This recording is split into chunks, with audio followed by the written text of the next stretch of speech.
And say wodi risk to be a free zero coding knowledge mu akọ building applications, written projects, na free automating tasks. Only ade eba be no ne. Na me mo akọ aba eba Python lesson mu.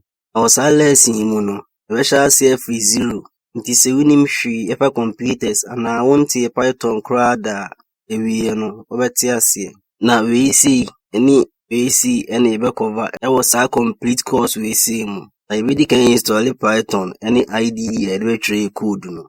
Afi we ani esua Python basics any variables, numbers, tests, any kwan beba so ama computer na kaya de. Afi we be decision making structure if and else if statements no. Na the any say my computer take decisions. After that you be loops, for loop, while loop, any do while loop. Na eno so the any say my computer repeat task.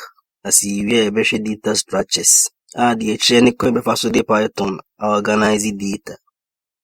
After you use your functions. After that, you object oriented programming. Now you trade programmer in kind. But answer never starting. One more piece of advice. So who's your coding at the said you wish your casafu be. Be a separate. I am normal so say be a mistake. Couldn't be breaky. Winya error messages ni de keka ho. Ni nyina kire se wo sua de ankasa. Nti ema aba mu. Na meka mfama wo se menhwe video no saa keke. Na emu ni mi nkodi mu. Wa twire code ni bi. So pause video no kra na wo twire code na pause na twire wo de. Na code be twire nyina me de begu description e wa ase ho. Alright, why you ready there and diving into Python programmers? You really can say you be install Python on your computer and so. Na Python a programming language. As you beka ya DB and many instructions in my computers. Computers NT3 and English as it. And so much Python as it. You beko your browser no. Near about python.org. The page in there be no. I see any Python official page. Nti be hover mouse no download we say so. Na click we say so. Near me save. After you download the nti be install Python. Nti I say check it out to path a boss we no. As a boss we see here pa until we install ya no take it. Check computer no be a Python Nti yes I bit me use Python no be a computer no so abra insert path no manually. Nti after be me install now no so. Nti install here nti be me close. Nti see Python install your computer no so. But you verify say install ampa. Nti be command line no. Ni about Python that version.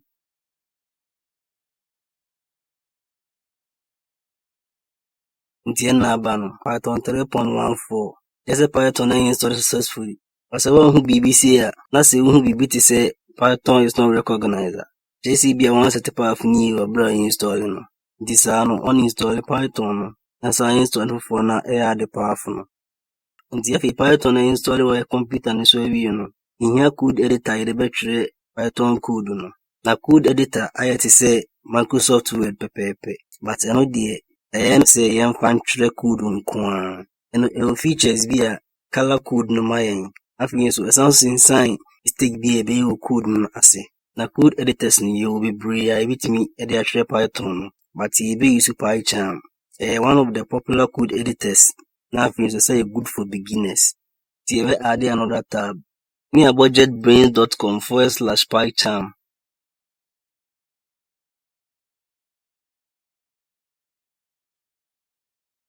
The official page at betray PyCharm no and so na be no. Nti record and copy community version no.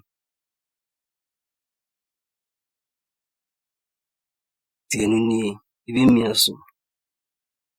Na ye me save.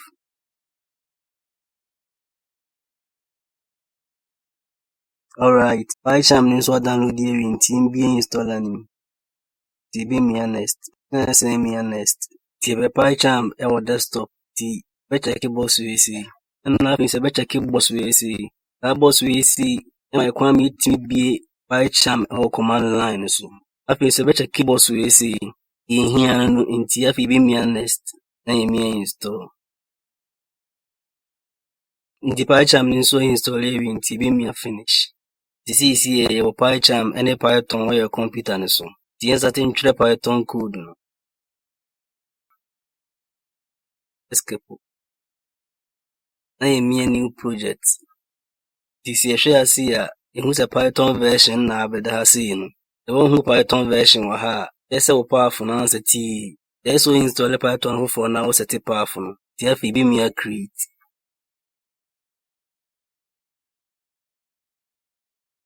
The creative project na we no. After creative file I betray a Python code no. Nti ebe right click or your project folder we say so. Na ya select new. Na ya click Python file. Nti we need yenye ne hello. Na ya enter. This is a be a new Python file. And na you .py we say etwa hello we say so no. As a blank area has na magic ni na bisi. Ha na ebe try Python code no. Alright. Afi ni edru e bi ahead no. Ebe try first program. Your first program no hello world. Tibi me hasi ni atre print. This year share hasi ya. On see atre print na ID ni de hello ato aso amayen. Isan say PyCharm intelligent ID. The code be a tribute and predict the ebetre. In say see and predict enya yen. If you say a hello world and pampana ye chere. It could be say in kibit ma trading. Zanega prediction ambem. But you see and they were predicting in TB me tab amana complete code na my. This is a try first program nevi a hello world. By share DB or hasi answer. Say has a print we see a command or Python. A catch a computer and say on display BB. A function there. What is see a young fan say a command. As a parenthesis we see so. And when I hold information a person printing. And a hello world we see so a test na person print bab on tin. Afi yenhwe hasi. Sa play button and answer triangle icon we see and they run a program no. Nti me aso me run a program no. Nti a program na run no. Sa boss we see na a program na run room your friend console. E hasi na DB ebe display it said the display hello world we see no. E a program we mu bia no ha beba. Nti na yehu hello world no hasi. Nti afi yense san your program ne kakra. Nti ebe pa world ne mfa yedi into aso.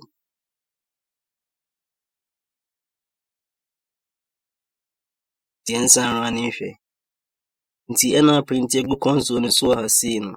But on say hasi so the dia quotation marks no eno na eba hasi no. Ti witimi test be pese print ba bonten na say console no so bia a quotation marks nim. Na hasi a first step a decode a control computers. Ansa na yebeto aso no. Yenka comment ho asem. Na Python our comments mienu. Single line comment and a multi-line comment.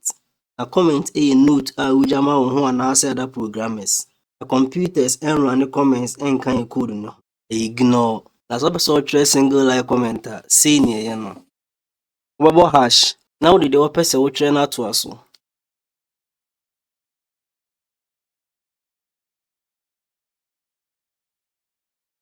It's a day type you has seen no. See running a program is see a Python and running kind of program no. They are running in don't say running hello, my name is Kufina Naba, but this is single line comment number B. As a basi a multi-line comment and so on. With the triple quote ebeba. Now if you about the person who born ashame infinity. It says say.